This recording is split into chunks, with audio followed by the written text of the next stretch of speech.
What if I told you the most important player on a football team isn't the striker or even the goalkeeper? The player who controls the game's rhythm, connects defense with attack, creates chances, wins the ball back, and decides who gets to shine is often the midfielder. They rarely score the most goals. They don't usually make the highlight reels. But without them, even the world's best teams can fall apart. Think about it. Why do coaches spend millions on elite midfielders? Why do legends like Xavi, Iniesta, Modric, and Kevin De Bruyne receive so much praise? Because football is won in the midfield. In this video, you'll learn what midfielders actually do, the different types of midfielders, why every successful team depends on them, and how they quietly control the entire game. Let's get started.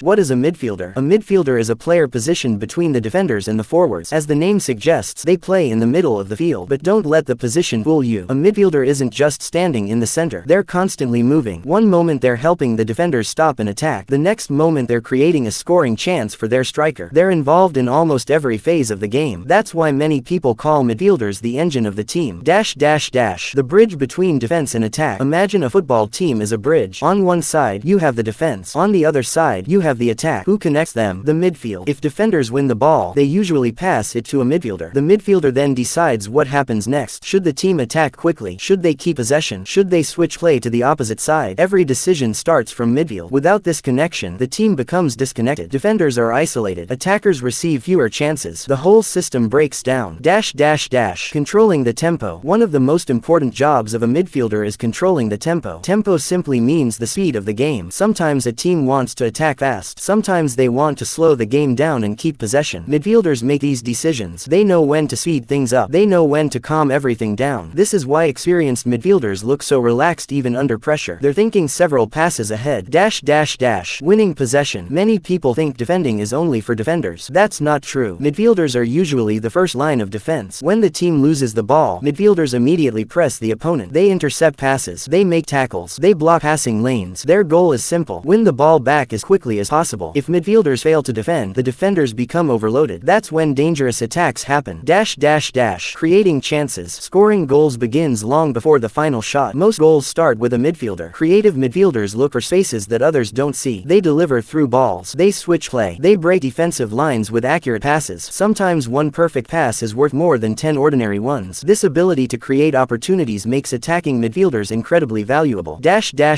Keeping possession. Football isn't only about attacking. Sometimes the smartest move is simply keeping the ball. Great midfielders know how to protect possession. They use quick passing. They move into open spaces. They stay calm even when opponents are pressing hard. The longer your team has the ball, the fewer chances the opponent gets. Possession is control, and midfielders are usually responsible for maintaining it. Different types of midfielders. Not all midfielders have the same role. Let's look at the main types. Defensive midfielder. The defensive midfielder plays closest to the defenders. Their main job is protecting the back line. They stop attacks, win tackles, intercept passes, cover spaces. They also help defenders when needed. Many fans don't notice their work, but coaches certainly do. Without a strong defensive midfielder, opponents can attack through the center very easily. Central midfielder. The central midfielder does a little bit of everything. They defend, attack, pass, press, support teammates. They're often the hardest working player on the pitch. They cover huge distances during a match. They're involved in every phase of play. Attacking midfielder. The attacking midfielder plays closer to the forwards. Their mission is creating goals. They provide assists, take shots, dribble through defenders, and unlock organized defenses with creative passes. When teams struggle to create chances, they often rely on their attacking midfielder.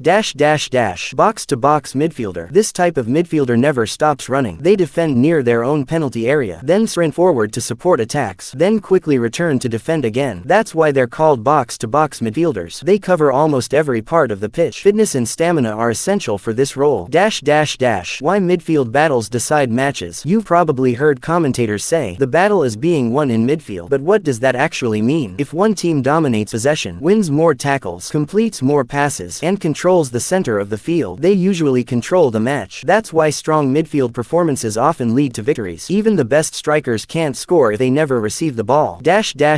Communication and leadership. Midfielders see almost everything happening on the pitch. Because of this, they constantly communicate. They tell teammates where to move, when to press, when to stay back. Many team captains are midfielders because they naturally organize the team. Leadership isn't always about shouting. Sometimes it's about making smart decisions under pressure.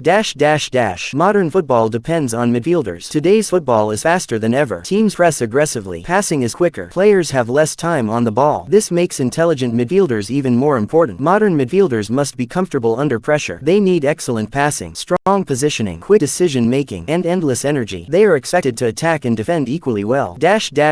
What makes a great midfielder? Great midfielders share several important qualities: excellent vision, accurate passing, calmness under pressure, strong decision-making, good stamina, awareness, communication, positioning, and perhaps most importantly, the ability to think faster than everyone else. Football isn't only played with your feet, it's played with your brain.